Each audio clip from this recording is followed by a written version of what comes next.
ఎడారిలో జలధారలు. రచన doctor K Job Sudarshan. వారు పరిశుద్ధాత్మ చేత పంపబడిన వారై. అపోస్తుల కార్యములు 13:4.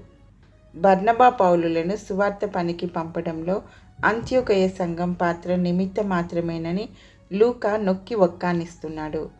వారిని ప్రత్యేకపరచమని సంఘానికి చెప్పినది, వారిని పంపినది పరిశుద్ధాత్ముడే. వారు తమ ఆదేశాలను సంఘం నుండి పొందలేదు. పునరుత్థానుడైన ప్రభువే వారిని సర్వలోకంలోకి వెళ్ళమన్నాడు. సువార్తకై బయలుదేరి వెళ్ళడం సరి అయిన పనేనా? ఫలానా చోటికి వెళ్ళడం వివేకవంతమైన విషయమేనా? వెళ్ళాలా వద్దా అని సంఘంలో తర్జన భర్జనలు, నిర్ణయాలు జరుగుతుంటాయి. ఒకసారి లండన్లోని రాయల్ ఆల్బర్ట్ హాల్లో ఒక మిషనరీ సదస్సు జరుగుతున్నది. డ్యూక్ ఆఫ్ వెల్లింగ్టన్ ఇతన్ని ఉక్కు మనిషి అని పిలుస్తారు. నెపోలియన్ని ఓడించింది ఇతడే. పక్కనే కూర్చునున్న ఒక పాస్టర్ అతని కేసు తిరిగి, మై లార్డ్ డ్యూక్, మిషన్ను మీరు నమ్ముతారా అంటే, సంఘం సువార్త సేవకు మిషనరీలను పంపించడం నమ్ముతారా అని అడిగాడు. క్రమశిక్షణ గల సైనికుడు గనుక డ్యూక్ ఇలా అన్నాడు, అయ్యా, మీకు అందిన ఆజ్ఞ ఏమిటి?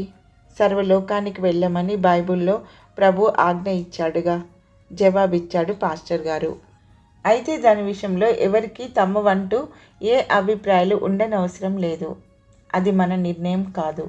ఆజ్ఞాపించాడు గనుక బయలుదేరి వెళ్ళడమే అన్నాడు డ్యూక్ ఆఫ్ వెల్లింగ్టన్. పనివారిని పంపించేది ప్రభువే. అలా పంపి వారితో పాలిభాగస్తులుగా సంఘం ఉండాలి.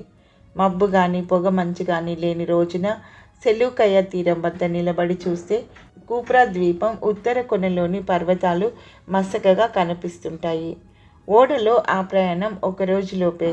బర్నబా ఆ దేశం వాడే కనుక అక్కడి ఆచార వ్యవహారాలు, సంస్కృతి అతనికి కొట్టిన పిండి. సువార్తను తీసుకుని ఆ లంకను దర్శించిన మొదటి క్రైస్తవులు వారు కాదు.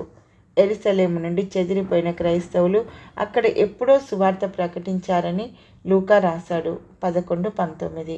సంఘానికి ప్రభు సజీవుడకు ప్రభు, పిలిచే ప్రభువు, పలికే ప్రభు, పోషించే ప్రేమించే కాపరి ఆ ప్రభు, పంపించే ప్రభు, శక్తినిచ్చే ప్రభు, శ్రద్ధ చూపించే బుద్ధి నేర్పించే సజీవుడకు ప్రభు, మాట్లాడే ప్రభువు, వెంటాడే ప్రభు, మొరలాలించే ఈవుల పంచే సజీవుడగు ప్రభు, దర్శించే ప్రభు, స్పర్శించే ప్రభు, అభిషేకించే అభిమానించే సజీవుడగు ప్రభు, సుందరుడగు ప్రభు, అందరికీ ప్రభు, మనతో నుండే మనలో నుండే సజీవుడగు ప్రభు.